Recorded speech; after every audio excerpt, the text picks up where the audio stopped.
ونسلم ونصلی علی رسولہ الکریم اما بعد فاعوذ باللہ من الشیطان الرجیم بسم اللہ الرحمن الرحیم وما خلقت الجن والانس الا لیعبدون صدق اللہ العظیم۔ سامعین و ناظرین، السلام علیکم ورحمۃ اللہ وبرکاتہ۔ ہمارا آج کا موضوع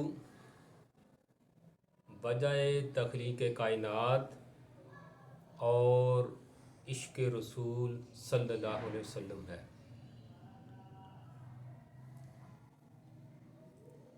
جناب ناظرین، اللہ تبارک و تعالیٰ کا ارشاد ہے کہ وَمَا خَلَقْتَ الْجِنَّ وَالْإِنسَ إِلَّا لِيَعْبُدُونَ، کہ میں نے جن و انس کو اس لیے پیدا کیا کہ میری عبادت کی جائے۔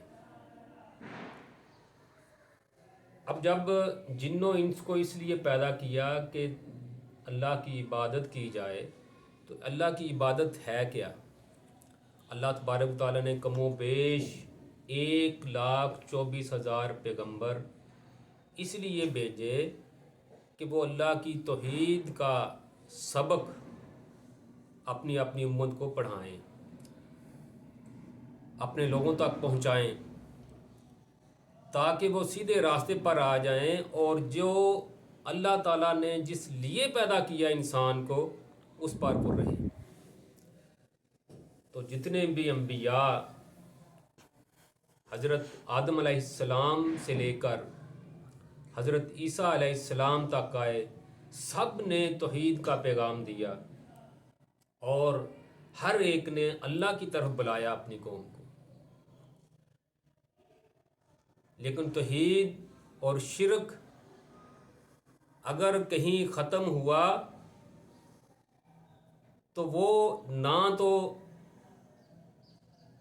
ابراہیم علیہ السلام کا ختم کر سکے، نہ ہی یعقوب علیہ السلام ختم کر سکے، نہ ہی حضرت یوسف علیہ السلام ختم کر سکے، اور نہ ہی حضرت موسیٰ علیہ السلام ختم کر چکے۔ تو اگر توحید اور رسالت کا پیغام مکمل ہوا، یوم اکملت لکم دینکم، تو وہ آقا علیہ السلام سے ہوا۔ تو جب توحید کا سبق پورا ہو گیا، اللہ کی طرف سارے آ چکے، جب اللہ کے پاس آ گئے تو اب اللہ سے جو فرمودات ہیں اللہ کے، ان کا کچھ انداز ہی بدل گیا۔ اب کیا انداز ہو گیا کہ من یطع الرسول فقد اطاع اللہ، کہ جس نے حضور کی اطاعت کر لی اس نے اللہ کی اطاعت کی۔ اطیعوا اللہ واطیعوا الرسول، اللہ کی اطاعت کرو اور اس کے رسول کی اطاعت کرو۔ اب اطاعت رسول کو لازم قرار دے دیا گیا۔ تو تمام انبیاء اللہ کی طرف بلاتے رہے۔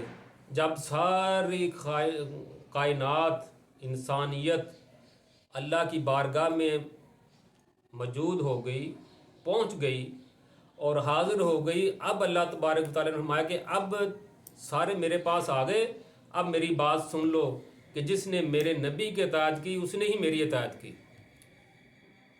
بے شک میری اطاعت کرو اور میرے نبی پاک رسول صلی اللہ علیہ وسلم کی اطاعت کرو، اور جس نے اس رسول کی اطاعت کری اصل میں اس نے میری ہی اطاعت کر لی۔ تو اطاعت رسول ہی میں سارا کچھ رکھ دیا گیا۔ اب یہاں پر پھر ادب رسالت اللہ تعالیٰ شروع کر دیتا ہے۔ انسانیت کو سب کو بلا لیا، اب اللہ تبارک و تعالیٰ اس انسانیت کو فرما رہا ہے کہ اب میرے نبی پاک کی دربار میں آ جائے۔ اگر کسی نے ظلم بھی کر لیا نا، بھائی ظلموا انفسکم جاؤک، تو وہ تیرے پاس آ جائیں۔ اب جنہوں نے اپنی جانوں پر ظلم کر لیا وہ بھی بارگاہ نبوت میں بھیج دیا کہ یہاں آئیں اور اپنے اللہ سے معافی مانگے، اور رسول صلی اللہ علیہ وسلم بھی ان کے لیے معافی مانگے، تب اللہ کو غفور الرحیم تواب الرحیم پالو گے۔ اور اگر آپ کی بارگاہ میں آ گئے، اب بیٹھنا کیسے ہے؟ فرمایا لا ترفعوا اصواتکم من صوت النبی، اب یہاں پر آواز بھی بلند نہیں کرنی، یہ ہے عبادت۔ وما خلقت الجن والانس الا لیعبدون، کہ جو رب نے حکم دیا اس کے مطابق عمل کیا جائے۔ اب یہاں پر اللہ تبارک و تعالیٰ نے فرمایا کہ بیٹھنا کیسے ہے، آواز کتنی ہونی چاہیے۔